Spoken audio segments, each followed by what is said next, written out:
what kind of nut job takes off and walks the railroad tracks who, is a successful guy and it's like undercover hobo. Why do you do that? Why do you feel that need?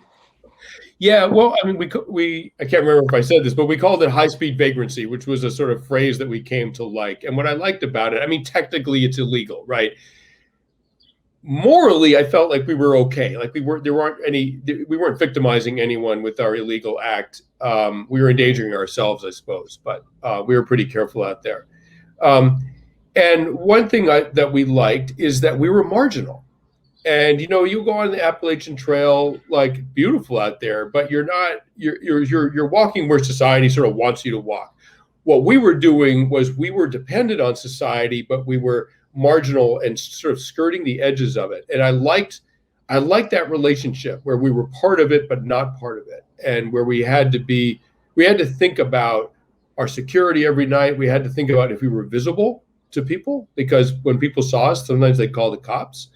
A guy shot at us in Pennsylvania, like over our heads, but we'd all been in combat, so we had a predictable reaction. Like, it's a weird country. It's a country I love, but damn, if it isn't pretty weird out there, and so we like being marginal. And the other, I was two out of the four of us were in the middle of getting a divorce. And what I knew from having been an athlete my whole life is there's an amazing sort of refuge and transformation. There's an amazing refuge in exhaustion, and an amazing transformation that can happen when you exhaust yourself over and over again and become stronger. And there's something that happened. I was a long distance runner in high school and college. I ran some pretty good times. I ran a couple of marathons in my 20s.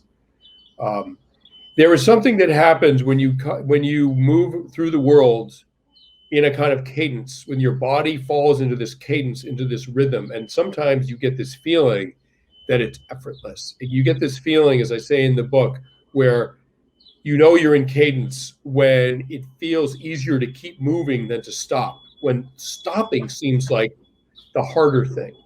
And that, to me, you're almost in a kind of sacred place. And I'm an atheist, so when I use the word sacred, I mean it sort of metaphorically, but it's a very, very special place. And I know what that can do for a person and what it could do for me. And so that was part of this. I was in my early 50s and my life was changing pretty radically. And I had a lot of things happen in combat that were catching up with me and in my life.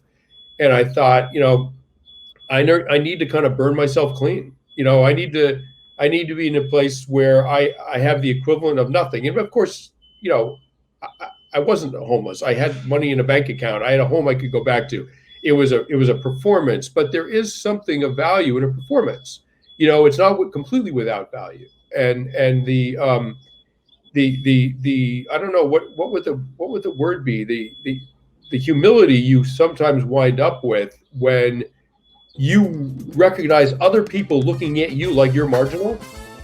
That's a kind of profound. There can be something kind of profound there.